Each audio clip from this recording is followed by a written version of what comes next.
What up, dudes? It's Gaz, and welcome back to another Warframe video. So today, we have a bit of a news video for you.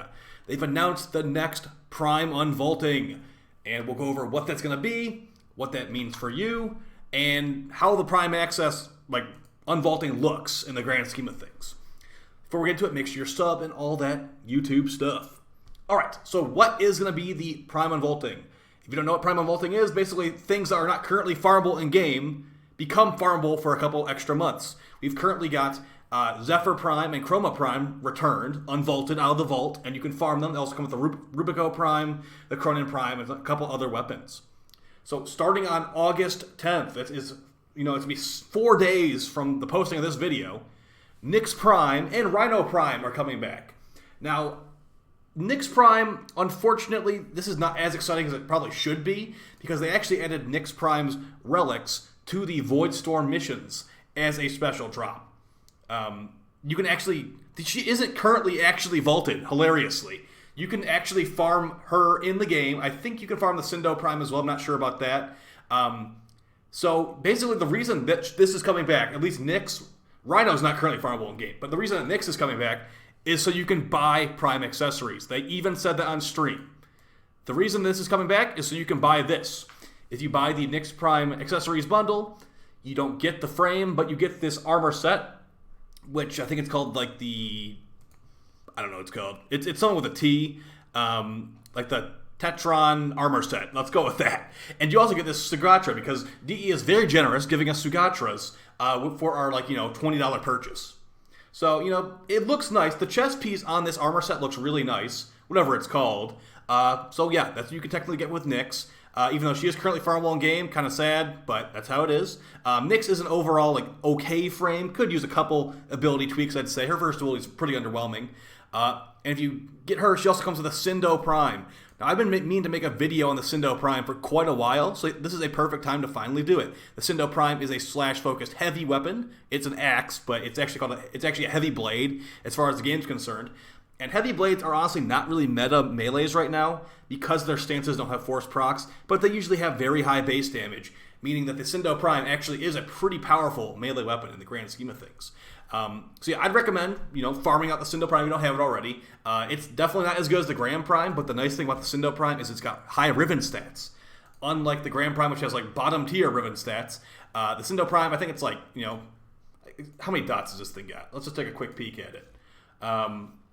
So Sindo Prime, I got 3.1 meters of range on my Riven, and it's got 4 dots. So really good, honestly, Riven stats. The base stats are not exactly perfect, like I said. Let's just compare it to the Grand Prime real quick. But keep in mind, this is an axe. It looks like an axe. It looks really cool. So everything on the Grand Prime is better besides the Riven stat, and I guess the attack speed technically as well. So, if you have the Grand Prime already, you might not need to get this, but it is something you can definitely consider.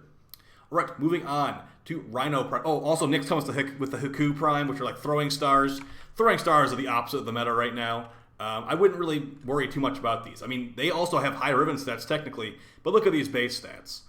The Haku Prime, 6% critical chance, 1.8 multiplier.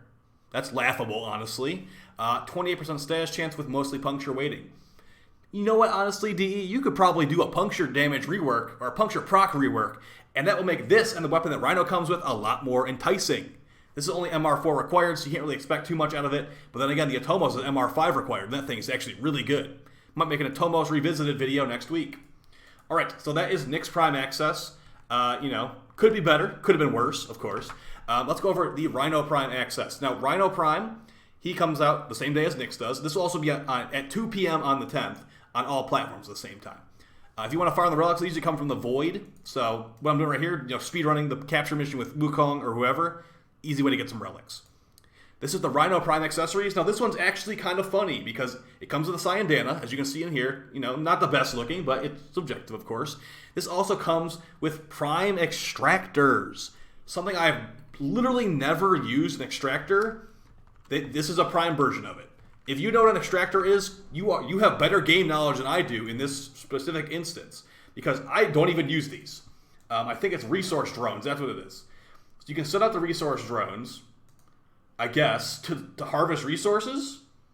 You can't do it in the Void, apparently. We're learning as we go. So no extractors available.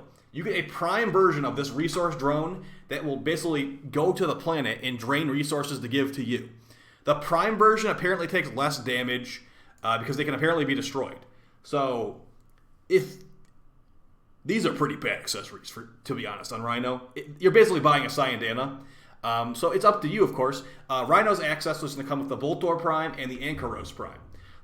Ankyros is like a fist weapon with really high ribbon stats. If you're trying to use that as like a stat stick, it's a very high disposition stat stick.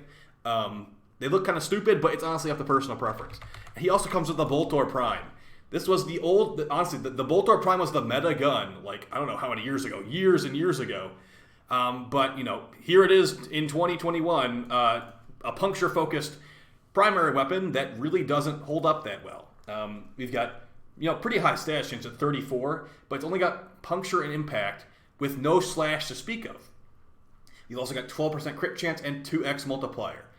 Those stats are pretty bad. You basically use this thing because it looks cool because it shoots nails at the enemies. I do really, like I've said in previous videos, if they change puncture procs to maybe make it where it's built-in punch through, make it where it makes many enemy weak points like Banshee, make it where it makes ricochet bullets, something like that, this would be more enticing. Actually, lots of single target guns would be more enticing because honestly, a lot of guns have puncture focus. Even here, randomly clicking on the Baza Prime, puncture focused. But as far as this thing in 2021, I'm definitely not going to make a build video on it, I'll tell you that much. This is the build I had before the System Parvos update came out, so you could probably make something like this work, although I wouldn't recommend it at all. And the Ankyros Prime, like I said, you know, it's a stat stick pretty much with high ribbon disposition. We've got 28% crit chance, 2.4 multiplier. That's actually pretty good. You could probably make this work. 1.25 attack speed and 60% stash chance with mostly impact weighting. You know, with how high the ribbon stats are for this thing, I could see you making this work because those are pretty decent crit stats. So as far as if this is worth farming or not, if you are a new player or just someone that doesn't have Rhino Prime is the prize of the entire Unvaulting, easily. I mean, Rhino Prime is a great frame. You can use him for Eidolon fights. You can use him for, you know, general mission gameplay. His roar is one of the best abilities in the game. And of course, if you have, if you have the Helmet roar, that's like basically cutting this damage in half. Like it's like probably like, you know, 33% lower. So this is a big buff. It works on ability damage. Remember that. If you have a Saren in your squad and you have a really high strength Rhino next to you, the Rhino roars. Saren gets 150% increased damage with this build. Not even like a max strength build on Rhino. And remember, if you're running a Void Fissure, you can get corrupted on your frame. It doubles your power strength. With this build, that'd be 300% increased damage with Saren Spores. So really good stuff there. Iron Skin making you tanky. You can make this thing have hilarious scaling if you use the Ironclad Charge Augment mod and some other stuff. And Rhino Stop, still a very good CC tool in 2021, honestly. It works on lots of bosses that you would think it wouldn't work on. He's a good frame still. He's not like the one... He's not the best frame in the game, but he is definitely good. As far as Nyx, like, she's more niche, honestly, but there's definitely some things that Nyx can be doing that are actually really good still. The second ability, Psychic Bolts, unconditional shield and armor removal. Only works on 6 enemies at a time, but it is really good. Chaos is still a pretty good ability, you know, making enemies fight each other and get stunned temporarily. And if you're using a Simulate on Nyx that makes you invincible while you walk around, you can also do some very niche nuking stuff with this as well. But we might have that in the future. Probably not going to make a video on that because it's pretty broken. And her passive makes her less likely to get targeted. Rhino's passive is terrible. Rhino's passive could use a rework. But overall, the prize of the entire Prime Access is going to be Rhino. The other stuff is kind of just filler. And I'd say if you're going to be farming this Prime Access, farm Rhino Relics only because that will always be a good thing to sell in the future. Noobs love Rhino. Normal, like mid-game players love Rhino. Rhino is a very, very popular frame and a very useful frame that, you know, people are going to... The Prime looks cool, too. So I'd say farm that Rhino out. If you've been currently farming the Cronin Relics and the Rubico Relics or whatever, you know, make sure you got all those because the prices for Cronin Prime will probably go up after the update, honestly, because they'll go back in the vault. And yeah, hopefully you guys found this video helpful. It's too bad it wasn't Loki Prime. I mean, they did just give him out TennoCon, so I guess that's why I didn't do it. But, you know, I feel like we've had this Unvaulting Nyx and Rhino like 3 times at this point. So it is what it is. I mean, I'm not mad about it. Rhino is good plat. I mean, his set was probably going for like 400, 500 plat before they announced this. So yeah, pretty good stuff there, guys. I'll see you next time. We'll have endurance videos next week. That'll probably be the focus of next week is endurance runs with primaries. Gonna try to get some more footage. I have like I have 1 or 2 runs I can put footage up for right now. And then we're gonna try to do some more endurance disruption runs with primaries going forward. All right, take it easy, guys. Peace.